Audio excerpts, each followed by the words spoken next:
Marfoogle News going live in 3, 2.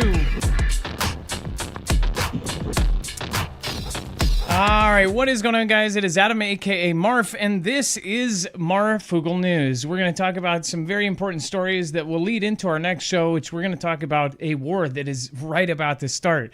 Again, right before a war, something major happened, and we're going to talk about that here in a second. But first, an update on our What the F Happened Here video, which is, of course, the Army is extending the order for DC National Guard through November 30th.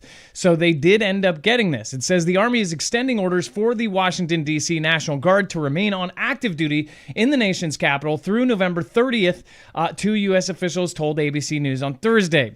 President Donald could still cut the mission shorter than November 30 if desired, or extend the deployment past that date, the officials noted. The essential leaves the deployment open-ended for now. And this is, again, something we called before this was even said, that all of the military members that were involved, National Guard that are actually deployed, and some of the Fugel family members that are over there, said that they've never known less about their next 3 months than they have now.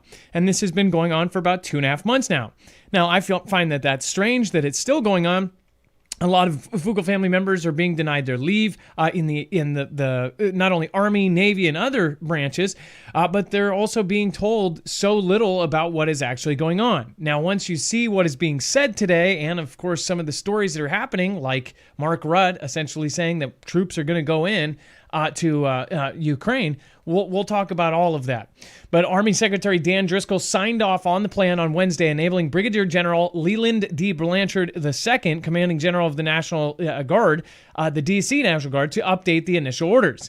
Now, this is a big deal. Of course, they're talking about other states having this happen. Of course, it does not apply to the other places that already have this going on, which a lot less people talk about that. States including Louisiana, Mississippi, Ohio, Tennessee, South Carolina, and West Virginia. Those troops remain under the control of their governors, with many of them already orders to remain through the end of December, with what the officials said. So this is a big deal. We're talking about, here's the thing. Most people are like, well, the National Guard is meant for all of these states, right? But it's very, very, very different to have these National Guard on the streets, like on street corners and in front of major areas and in major crime areas, literally standing on the corner as if we are in, a Mexican town with cartel members driving by. So this is pretty nuts, and to say the least, a lot of people are either saying that this is some sort of tyranny, or they're saying that this is some sort of absolute, grace and a miracle that somebody's finally doing something about the crime. Again, these states that have these places with the National Guard, their crime is going down. And that's obvious. I mean, if you've got National Guard on the corner, not too many people are going to, rob a bank with National Guard sitting there. All right, and then I do want to, before we go into the next couple stories, I do want to remind you guys, make sure to go over and check out marfugglenews.com/EMP. This is a device that is very easy to wire into your cars, trucks, motorcycles, boats, and pretty much anything that you want to protect against an EMP strike, an electromagnetic pulse attack from an adversary, or a coronal mass ejection, or a CME, or a Carrington level event from the sun. This will protect you against both, and it even protects your home against lightning. Again, there's many different devices for many different things. Mainly, people get this for their car because that means that your car is going to run after, again, an EMP strike or multiple EMP strikes and get you home to your family. Or it's going to get you to bug out. It's about 10 minutes to put in your car. It's very, very easy. 3 wires, red to red on your battery, black to black on your battery, green to ground or a part of your chassis, and then you're done. It is very, very easy. You do not need somebody else to do this. You can do it yourself with a YouTube video. marfugglenews.com/EMP. Make sure to use the code MARF to get $50 off per device. This is the same company and same technology that is being used by agencies like DHS, DOD, the DEMSO team on Texas Grid, the U.S. Air Force, FBI. So if you want to protect yourself, get the right protection and go with an EMP shield. All right. And then let's bring my co-host/internet brother, Dex James. What is going on, and how are you doing today? Hello, Adam, and hello, Fugel fam. I'm doing just fine. So, Dex, I talked to you just about a week and a half ago. I was talking to you about how everything was compromised, and you made me feel a little bit better. We had to change pretty much everything because everything all of a sudden kind of got compromised as far as like passwords and things like this. And this was for like more personal stuff. as far as we have rotating things for everything else. But for our personal stuff, we had a couple things that, had stayed the same for a long time as far as passwords. All of that had to be changed because all of it got compromised at once.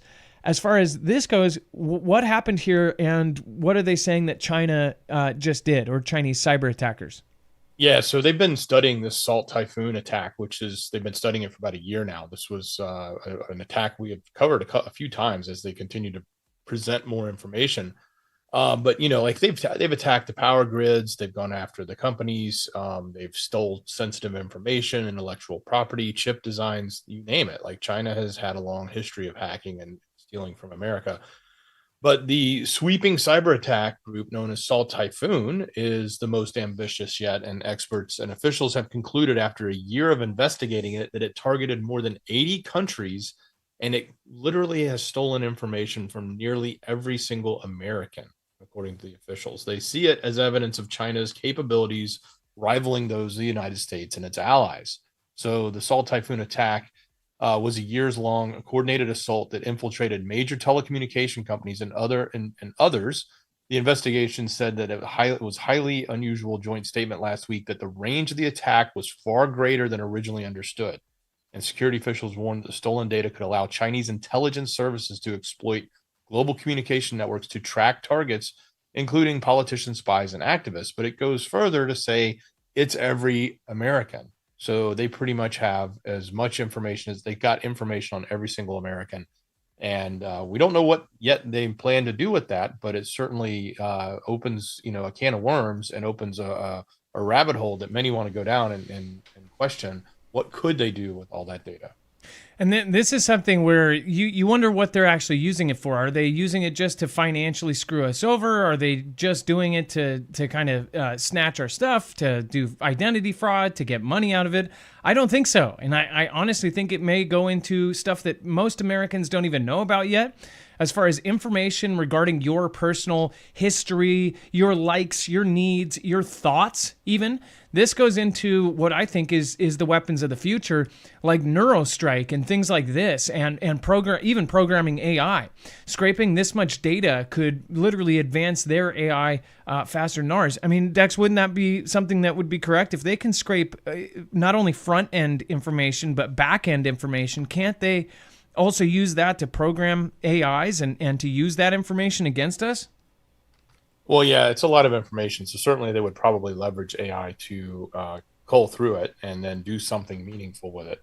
But to what extent does it mean they can, track, trace, understand communications, create and tie the web, so to speak, of people's interconnections about who they've talked to, who they communicate with, so that they can then, create a massive database of information that would be meaningful to them under some, obviously it makes simple when you think about, they're going to go after politicians and spies, but what happens when those tentacles sort of scatter throughout, everybody in America, and they start finding and connecting dots all over the place to any one of us. Right. And this isn't just in America. Today, it says, quote, "Today we see patient, state-backed campaigns burrow deep into the infrastructure of more than 80 countries, characterized by a high level of technical sophistication, patience, and persistence." Now, we saw Spain have their entire power grid go down. And of course, what ended up happening, within about 2 days, the U.S. came out and said, "Oh yeah, by the way, our solar converters and the things for this new energy ended up, one of these huge transformers the size of a building ended up having radio technology or radios put inside of it that superseded the firewalls for it." So what that means, this was something that took solar energy and then put it into our main grid and essentially accessed the grid. That means this solar radio basically could have had somebody physically contact it and get in and do something to it. Now, that was 2 days after Spain went down, and they said that their issue was solar related, or that it was the new energy related, problem. Now, they didn't say straight out that China did it. In fact, it's just kind of like put two and two together. Who provided the most? And we're talking the majority of stuff to Spain as far as all of the renewable energy. And of course, you go right to China, and I think it was like something like 80%. Don't quote me, but it was something crazy. So again, with this happening right now, it's obvious that it's not just the United States; it's everywhere. And it's all of our allies. It's countries that are in between. It's countries that may screw China over temporarily. They get kind of a clap back. We even saw issues with, of course, China and India via Pakistan and India. I think that they had a huge part to deal with that attack that happened in India that made them strike Pakistan, and then Pakistan, of course, strike back. So yeah. We'll be covering a lot more of it as we go on. And then NATO chief warns China and Russia are preparing for a long-term confrontation. Well, no duh.